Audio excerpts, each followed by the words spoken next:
Hi, I'm Molly. All-pass filters are a feature available on all quantum consoles as part of the mustard EQ. But why would you need an all-pass filter? Today we're going to have a look at what they do, where they might be useful, and have a listen ourselves. Before we get started, let's quickly cover a bit of terminology. Today our key word is phase. Phase is easiest to explain if we consider two sine waves of the same frequency. The two signals are in phase when their peaks and troughs line up, but out of phase when the peaks and troughs do not line up.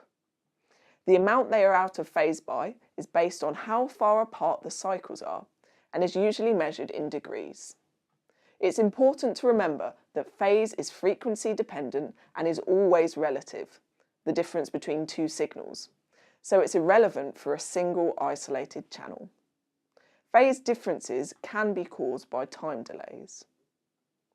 Secondly, polarity. Most mixing consoles have what is commonly referred to as a phase button at the top of the channel strip. What this button really does is flip the polarity of the signal, so turns it upside down. Technically, this should really be called the polarity button, but is often called the phase button. Now, what does an all-pass filter do? As the name suggests, all-pass filters pass all frequencies at an equal level, but change only the phase at a given frequency. They are an integral part of building digital audio effects and commonly used when aligning PA systems, but they can also come in useful when mixing. The easiest real-world example to explain it is using a snare drum. When mixing drums, there are a lot of microphones picking up the snare drum. All of these microphones, snare top, snare bottom, overheads, will be at different distances away from the top skin of the snare drum, which is where the sound originates from, as it's where the drumstick hits. These distance differences ultimately cause delay, and therefore phase differences between all of the snare signals on the different microphones, resulting in both constructive and destructive interference across the frequency spectrum. This results in peaks and troughs over the frequency spectrum. Sometimes this can be improved by completely inverting the polarity of a signal, but this may just move the problem to another part of the frequency range. An all-pass filter allows you to focus in on a particular frequency and just change the phase there, fixing the interference issues instead of moving them. Our mustard all-pass filter changes the phase 180 degrees around a centered point. The easiest way to understand how this is affecting the audio is if we listen with pink noise and have a look at the phase response.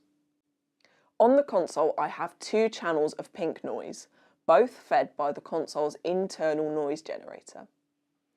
When the channel faders are set to identical levels, I can flip the polarity of one channel and the signals will completely cancel each other out.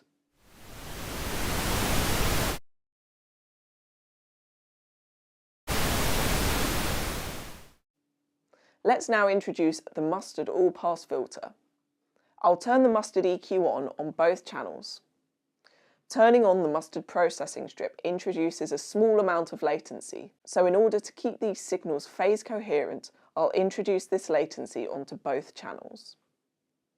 Both the green upper mid and the yellow lower mid mustard EQ bands can be switched to be all-pass filters. This is done by pressing the band button. I'll switch the green upper mid band of the EQ on one of the channels to an all-pass filter. If we look at our phase graph, we can see that there's now a 180 degrees phase change centered around 1.6K. If you're not used to looking at phase graphs, this shows the phase relationship between two signals. In our example, where the line's flat, the signals are in phase with each other. We can tell this because the flat line sits at 0 degrees phase difference. Moving up the frequency spectrum, we can see that there is an increasing change in phase shift. the signals are becoming more out of phase, which can be seen as the line gets steeper. Above 1.6 kHz, the signals become more in phase until we get back to 0 degrees phase shift. I'm now going to change the frequency and the Q of the all-pass filter, and we can see how this phase change is moving around and becoming narrower and wider as I change the Q. Just to prove a point, I'm now going to solo the pink noise channels one at a time.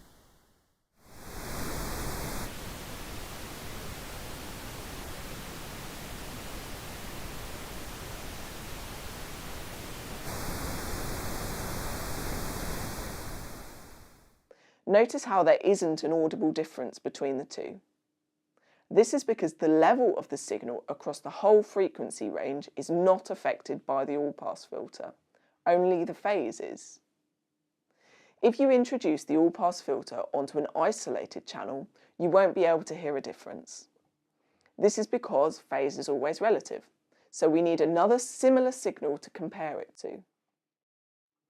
It's all very well listening to pink noise here, but where can this be used in mixing? All-pass filters commonly help when there are multiple sound sources of the same signal causing destructive interference. Snare top and bottom, kick in and out, or bass DI and bass amp, to name a few. But also when there is spill between microphones. For example, snare spill onto the hi-hat channel, which is interacting with the snare drum channel. It could also be used for issues with destructive interference between different instruments, like the kick and bass guitar. Sometimes the resonant frequency of the kick drum can cancel out with the bass guitar.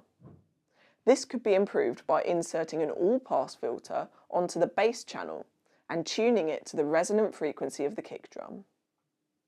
Let's have a listen to a practical audio demonstration. I've got a drum loop here, and for the purpose of this example, we're going to be comparing the snare top and the hi-hat channels. I'm going to fade between the two channels so we can hear how they are interacting with each other.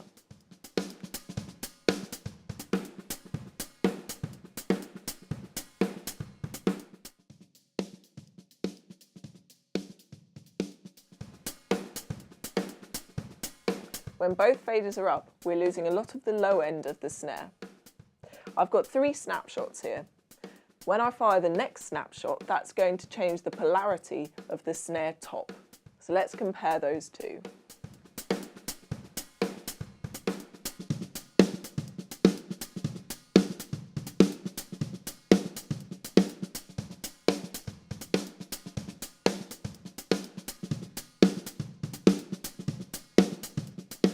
With the polarity inversion, we're now getting the low end of the snare, but we're losing the top end. We haven't solved the problem, we've just moved the problem. My next snapshot introduces an all-pass filter to the snare top. Let's have a listen to that.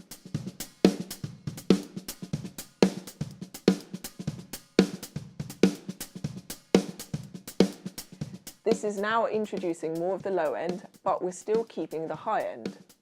I'll flip through the 3 snapshots so we can compare them.